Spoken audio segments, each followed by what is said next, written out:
은혜를 주십니다. 그리고 더하기를 합니다.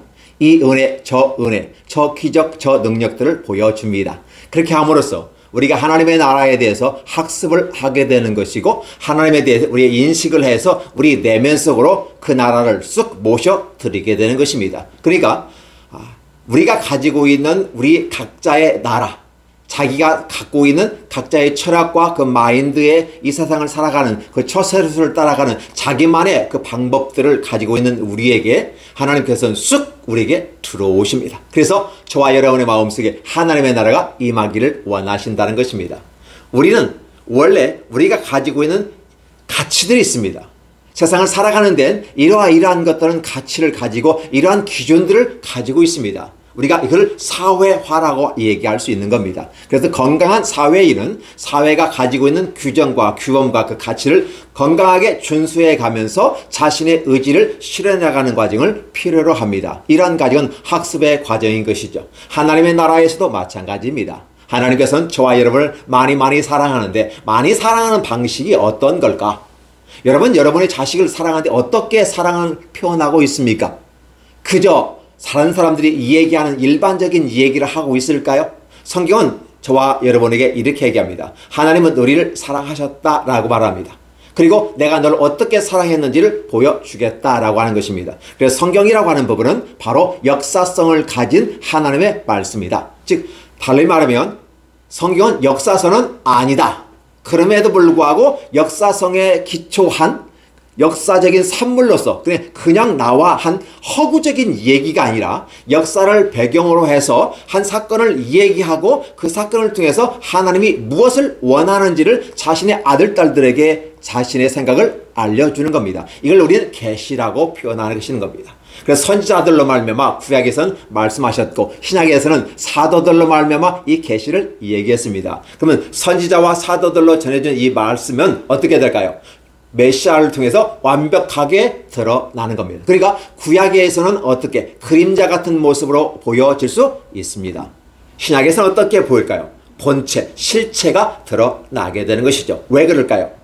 그에 대한 모든 것은 누구에 대한 기록이었다? 바로 하나님의 아들 예수 그리스도, 하나님의 보내신 자 예수 그리스도에 의해서 다 드러나게 되는 것입니다. 그래서 우리는 역사를 할 때 히스토리라는 말 씁니다. 히스토리라고 하는 건 뭘까요? 그의 이야기. 예, 맞습니다. 그의 이야기가 히스토리입니다. 누구의 이야기인가요? 바로 메시아 예수 그리스도인 것입니다. 그래서 성경은 역사성을 가지고 있고, 그 역사성을 바탕으로 해서 하나님의 뜻을 표현하는 하나의 스토리들을 이야기합니다. 그렇기 때문에 정확히 몇 년, 몇 월, 몇 시 이렇게 딱 날짜를 정한 것은 아니고, 그래서 이후에 sometime later 이렇게 해서 어느 한 시점인지는 모르겠지만 그런 역사적인 배경을 가지고 얘기하는데, 이 사건을 통해서 저와 여러분은 어떻게 이 내용을 볼 것인가 라고 우리에게 질문을 하게 되는 것입니다. 자, 드디어 이제 벤하닷이 그의 온 군대를 모아 올라와서 사마리아를 에워쌌다. 어떤 느낌입니까? 전쟁이구나. 벤하닷은 어떤 존재입니까? 하닷의 아들, 하닷이라고 하는 것은 바로 신의 이름입니다. 신의 아들, 그 말을 벤하닷이라고 표현을 하는 것이죠. 우리 중국에서는 천자라는 말을 쓰게 됩니다. 하늘의 아들이다.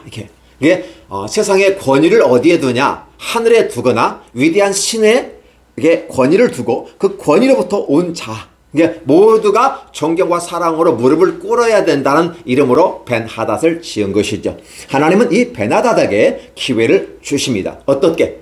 하나님의 역사를 위한 하나의 일꾼으로서 쓰시는데, 하나님의 나라 일꾼은 의의 병기와 불의의 병기가 있는데 바로 불의의 병기로 이 벤하닷을 쓰고 있더라는 것입니다. 벤하닷은 하나님의 도구로서 하나님의 뜻을 실현해 나가는 불의의 병거로서 이스라엘에게 어떤 영향을 미칠 것인가 라고 한 부분이죠. 그래서 벤하닷이 그의 온 군대를 모아서 사마리아를 에워쌌다. 이 정도 되면 어떤 상태가 발생하시는지 아시겠죠? 우리는 전쟁이라고 하는 것은 사람에게 심각한 아픔을 줍니다. 왜? 경제적인 문제부터 시작해서 삶의 모든 조직과 모든 시스템들이 다 망가지는 시대입니다. 그래서 일반적인 평상시와 전시라고 하는 두 상황은 우리에게 다르게 접근해야만 하는 것이죠. 아람 사람이 사마리아를 에워쌌으므로 성중이 크게 추려서, 그죠? 자, 그러면 어떤 현상이 나타날까요? 당연히 사마리아를 다 쌌으니까 물가 어떤 그 물류 대란이 일어나게 되죠. 마땅히 공급이 이루어지지 않으니까 당연히 그 제품들은 가격이 올라가고 돈을 많이 주어도 그 물건을 살 수가 없어요. 어느 정도일까요? 나귀머리. 이스라엘 사람은 나귀머리 맛도 없고 먹지도 않습니다, 사실. 그런데 먹을 게 없으니까 나귀머리 하나에 은 80까지 주면서 사들라는 것이죠.